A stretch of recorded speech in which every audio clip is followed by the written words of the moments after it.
സകലനായി Emmanuel CSC ചർച്ചയിൽ അവതരിപ്പിക്കുന്നു.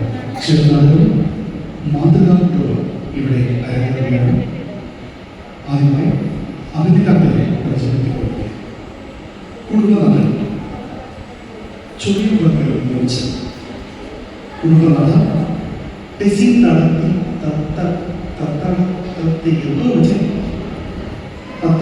തടത്തിയായിട്ട് പള്ളിയച്ചൻ Microsoft ash കഴിഞ്ഞ പുത്രൻ ഹൈടെക് ജോർജ്, മൂത്തമകൾ പൊന്നുമം ഡയാന, ഇളയമകൾ ടിസ ധാരാൻ, അമ്മച്ചി പെരുമാറാഭിലാഷ്, അയൽക്കാരി പാമ്പാടി രാജൻ, പാമ്പാടി ജോസന ചവിട്ടി. ഈ നാട് തീർത്തും സാങ്കല്പികമാണ്. ജീവിച്ചിരിക്കുന്നവരും മനുഷ്യരുടേതായി സാദൃശ്യം തോന്നുമെങ്കിൽ അത് തീർത്തും യാചിക്കും മാത്രമാണ്. ഇതുമൂലം ഉണ്ടാകാൻ സാധ്യതയുള്ള കുടുംബവഴക്കുകൾ, പൊട്ടിത്തെറികൾ ഇവയ്ക്കൊന്നും ഞങ്ങൾ ഉത്തരവാദികളായിരിക്കും. ഉള്ള കാര്യം വ്യക്തമാണ്. അടുത്തൊരു കൂടി നാടകം ആരംഭിക്കുന്നു.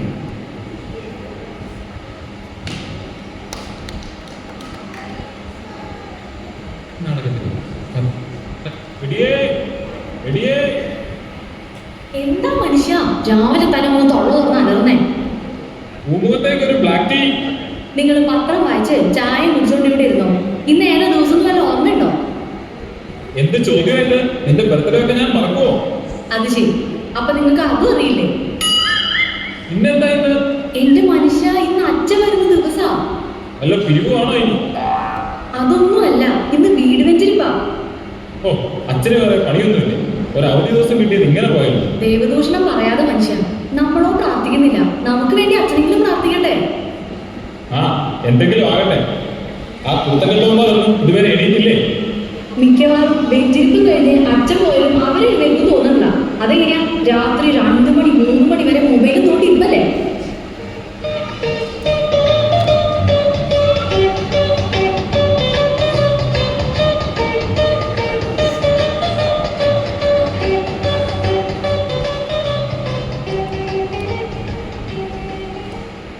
സമയം 12 മണി ആയതേ ഉള്ളല്ലോ. സാറൊന്ന് നേരത്തെ ആണല്ലോ.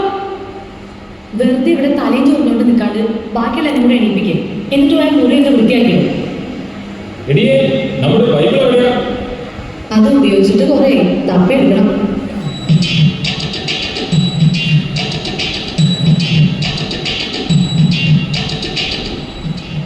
എല്ലാവരോടുമായിട്ട് പറയാം, വേഗം ബൈബിള് തപ്പെടുത്തോ. അച്ഛൻ വരുമ്പോൾ ഇവിടെ ബൈബിളില്ലാതെ വന്നാൽ നാണക്കേടാ.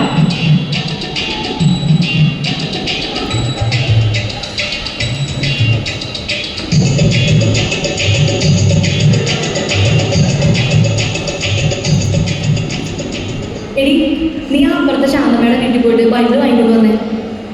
എന്തിനാ അമ്മ ശാന്തി ആന്റിയുടെ വീട്ടിൽ പോകുന്നത്? ഞാൻ തെരി ആന്റിക്ക് ഗർസിലെ ആദ്യം.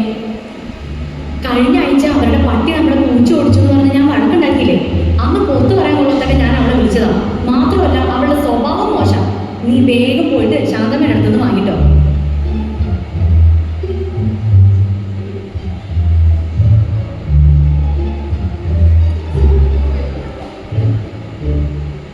എവിടം വരെയായി കാര്യങ്ങളൊക്കെ? ആയി വരുന്നു. എന്നാ നടക്കട്ടെ. ആരോ കഥകൾ മുട്ടുന്നു. അച്ഛൻ വന്നു എന്നാ തോന്നുന്നേ.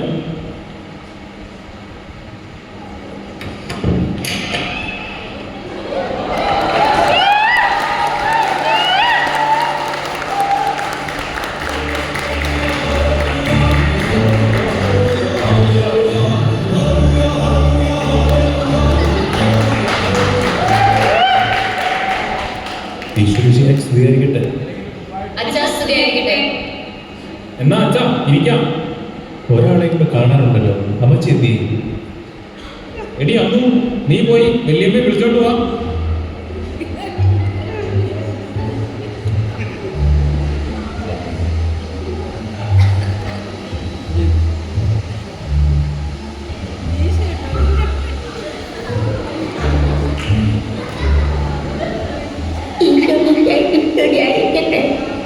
സ്വീകരിക്കട്ടെ. മൈക്കിളെ, കുറച്ചു നാളായല്ലോ പള്ളിയിലേക്കൊക്കെ കണ്ടിട്ട്. ഒന്നും പറയണ്ട അച്ഛാ, ആകപ്പാടെ ജോലി ഇല്ലാതെ കിട്ടുന്ന ഒരു ദിവസം ഞായറാഴ്ച. അന്ന് രാവിലെ പള്ളിയിൽ പോയാൽ അര ദിവസം പോക്കാം. ഞായറാഴ്ച കുർബാന കടമുള്ളതാണെന്ന് അറിയില്ലേ? അച്ഛാ, കടത്തിന്റെ കാര്യം പറഞ്ഞപ്പോഴാണ് അപ്പുറത്തെ വീട്ടിലെ മേരി ഞങ്ങളുടെ അടുത്ത് നിന്ന് 1000 രൂപ കടം വാങ്ങിയിട്ട് ഇതുവരെ അവള് തിരിച്ചു തന്നിട്ടില്ല. എന്നും അവിടെ പോയി തെറി വിളിക്കാൻ എനിക്ക് വയ്യച്ചാ. ആ കടമല്ല, ഞായറാഴ്ച കുർബാന നന്നായി ഒരുങ്ങി പങ്കെടുക്കണം എന്നാണ് ഉദ്ദേശിച്ചത്. അച്ഛൻ ആ പറഞ്ഞത് നേരാ. ഈ ഇടവകയിലെ ഏറ്റവും നന്നായിട്ട് ഒരുങ്ങി വരുന്നത് ഞാനാണ്. എടാ മോനെ, നിന്നെ പള്ളിയിലോട്ടൊക്കെ കണ്ടിട്ട് കുറെ നാളായല്ലോ. ലാസ്റ്റ് എന്താ വെച്ചാൽ പള്ളി ഫുഡ് ഉണ്ടായിരുന്നു. ഓണത്തിനല്ലേ? ആ എന്നാ ഒന്ന്. ഓണത്തിന് മാത്രം പ്രത്യക്ഷപ്പെടാൻ നീ ആരാടാ? മാവേലി. നിന്റെ കാര്യം എങ്ങനെയാണ്? ഇൻട്രസ്റ്റ് ഇല്ലാത്തതുകൊണ്ടല്ല അച്ഛാ, ഭയങ്കര തിരക്കാ. രാവിലെ ബാഡ്മിന്റൺ ക്ലാസ്, ട്യൂഷൻ, പിന്നെ വൈകുന്നേരം ഡാൻസ് ക്ലാസ്. ഒട്ടും സമയമില്ല. അപ്പൊ ചുരുക്കി പറഞ്ഞ ഇതിനിടയ്ക്ക് ഒഴിവാക്കാൻ പറ്റുന്നത് പള്ളിയും കുർബാനയും മാത്രമാണ് നോക്കാം. അപ്പൊ നീയോ? അച്ഛൻ ഞാൻ പള്ളിയിൽ വരാറുണ്ട്, അച്ഛൻ കാണാത്ത. അങ്ങനെയാണെങ്കിൽ അടുത്ത ആഴ്ച മുതൽ നിന്നെ പള്ളി മുമ്പിൽ കണ്ടോണം. മക്കളെ, ഈ കുർബാനയ്ക്കും സൺഡേ സ്കൂളിലൊക്കെ നമ്മുടെ ജീവിതത്തിൽ വലിയ പ്രാധാന്യമുണ്ട്. അങ്ങനെ പറഞ്ഞു കൊടുക്കച്ച. ഞാൻ പറഞ്ഞവർക്ക് ഒരു അനുസരണയില്ല. അതിന് നിങ്ങളെല്ലാം ഞായറാഴ്ചയും വരാറുണ്ടോ? ഇല്ലച്ച, സൗകര്യത്ത് വരുമ്പോ വരാറുണ്ട്. കുടുംബ പ്രാർത്ഥനയെങ്കിലും ഉണ്ടോ? അത് അങ്ങനെയല്ല അച്ഛാ. വർക്ക് കഴിഞ്ഞു വന്ന് ഇതിനൊന്നും സമയം കിട്ടില്ല. പിള്ളേരുടെ കാര്യമാണെങ്കിൽ ട്യൂഷൻ ഇല്ലാതെ അവരെ എവിടെ എത്തിക്കാനും പറ്റില്ല. അച്ഛൻ ട്യൂഷൻ മാത്രമല്ല, എൻട്രൻസ് കോച്ചിങ് കൂടെ ഉണ്ട്. എൻ്റെ മക്കളെ, നിങ്ങൾക്ക് ഇതിനിടയ്ക്ക് ഭക്ഷണം കഴിക്കാൻ സമയം കിട്ടാറുണ്ടോ? ഭക്ഷണം മുടങ്ങിയാലും കുളി മുടങ്ങിയാലും ട്യൂഷൻ മുടങ്ങാൻ പാടില്ല. അതാണ് ഇവിടുത്തെ. എൻ്റെ ദൈവമേ, ഇതിലും നല്ലത് പൂകാണ്ടയായിരുന്നു.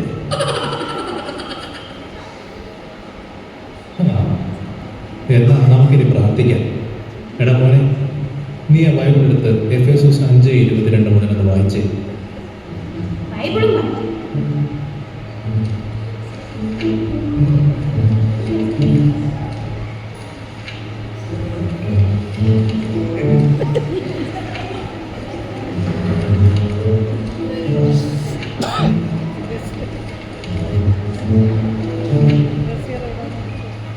ഓ, കഷ്ടപ്പെടണ്ട, ഞാൻ തന്നെ പറയാം. മക്കളെ, ഇപ്പോൾ നമ്മൾ കൈത്താക്കാലത്തിലാണല്ലോ. കൈതക്കാലം ഇപ്പം മഴക്കാലല്ലേ?